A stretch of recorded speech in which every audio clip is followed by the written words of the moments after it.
Los libros de Primera y Segunda de Crónicas. Aunque en nuestras Biblias son dos libros separados, esa división no es original.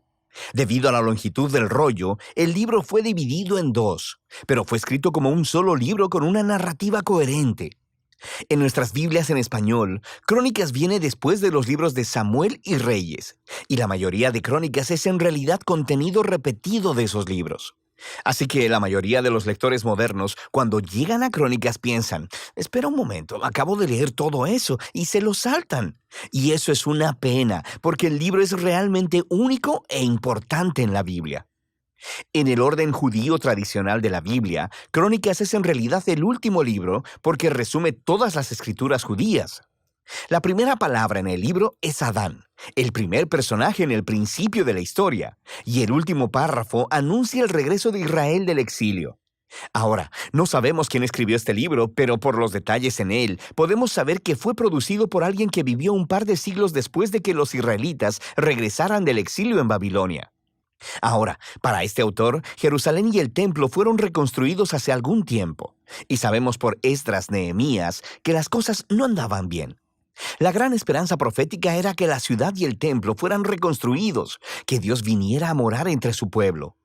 El rey mesiánico vendría, y todas las naciones estarían bajo su gobierno pacífico, y nada de esto ha sucedido.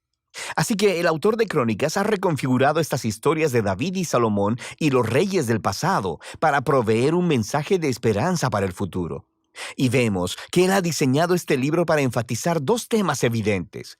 Primero, la esperanza del rey mesiánico venidero, y segundo, la esperanza de un nuevo templo.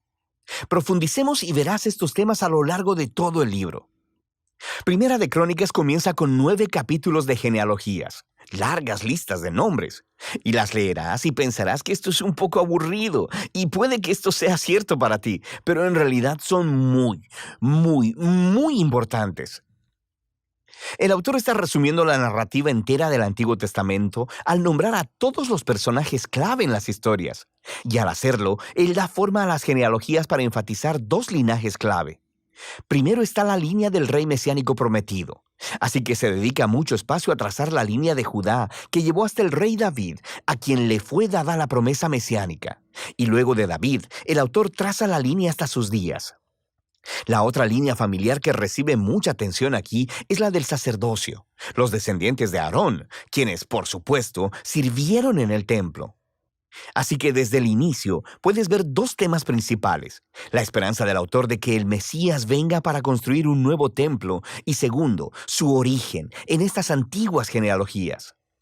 Ahora, después de eso, el autor continúa con las historias acerca de David, y la mayoría de ellas te resultarán familiares por el libro de Samuel, pero de nuevo, hay algunas diferencias realmente importantes.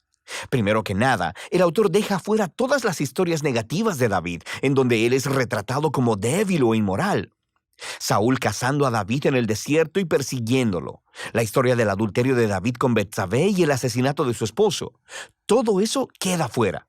Y lo que queda son las historias que hacen ver a David como un buen hombre.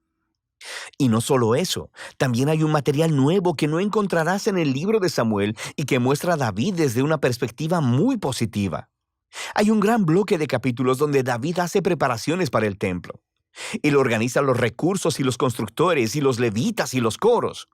Y no solo eso, el autor también representa a David como una figura semejante a Moisés. Dios le da a David los planos para construir el templo, así como le dio a Moisés los planos para construir el tabernáculo. De manera que, ¿por qué todo este nuevo material acerca de David? El autor no está intentando cubrir las faltas de David. Él sabe que cualquiera puede ir a leer sobre ellas en el libro de Samuel. Más bien, él está tratando de presentar a David como el rey ideal, para hacer de él una imagen o tipo del futuro Mesías del linaje de David. Es muy similar a cómo Jeremías y Ezequiel hablaron del Mesías venidero como un nuevo David. Esto es más evidente en la manera en que el autor recuenta la historia de la promesa del pacto de Dios a David en Primera de Crónicas 17. Cuando comparas la historia con su paralelo en 2 de Samuel 7, verás que el autor de Crónicas está resaltando que ni David ni Salomón ni ninguno de los reyes de su linaje eran el rey mesiánico, y que cuando el Mesías venga será un rey como David. Así que para este autor, estas historias del pasado acerca de David son lo que sostienen su esperanza para el futuro. Después de que David muere, continuamos en Segunda de Crónicas, que se enfoca en los reyes que vivieron en Jerusalén. Y de nuevo, hay muchas cosas que coinciden con Primera y Segunda de Reyes, pero hay muchas diferencias clave.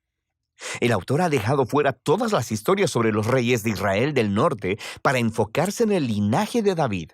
Y hay mucho nuevo material acerca de estos reyes del linaje de David.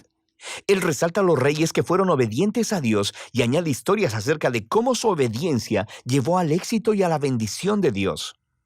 Pero también añade nuevas historias acerca de reyes que fueron infieles a Dios, no siguieron la Torá y llevaron a Israel a adorar a ídolos. Y estos reyes enfrentaron horribles consecuencias, lo que llevó al exilio de Israel, un desastre que ellos mismos provocaron. Así que toda esta sección se convierte en una serie de estudios de carácter en donde el autor quiere que las generaciones posteriores de israelitas aprendan de su historia familiar para que así sean fieles a su Dios y a la Torá. Ahora, la conclusión del libro es también realmente única. Justo al final del libro, el rey de los persas, su nombre es Ciro, le dice a los israelitas que pueden regresar a casa, volver del exilio y reconstruir la ciudad y el templo. Y él dice en la última línea del libro: «Quien de entre ustedes sea de su pueblo, suba allá, y el Señor su Dios sea con él». Y así termina el libro, con una oración incompleta.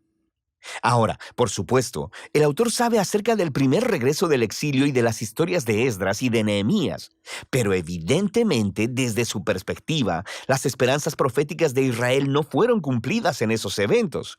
Así que este final incompleto muestra que la esperanza del autor está puesta en otro regreso del exilio, cuando el Mesías finalmente vendrá a reconstruir el templo y restaurar al pueblo de Dios. Así que el libro de Crónicas, el último libro de las escrituras judías, termina apuntando hacia adelante. Llama al pueblo de Dios a mirar hacia atrás para mirar hacia adelante, porque el pasado se ha convertido en la fuente de esperanza para el futuro. Así que Crónicas concluye la historia del Antiguo Testamento como una historia que está buscando un final. Y de eso trata este libro.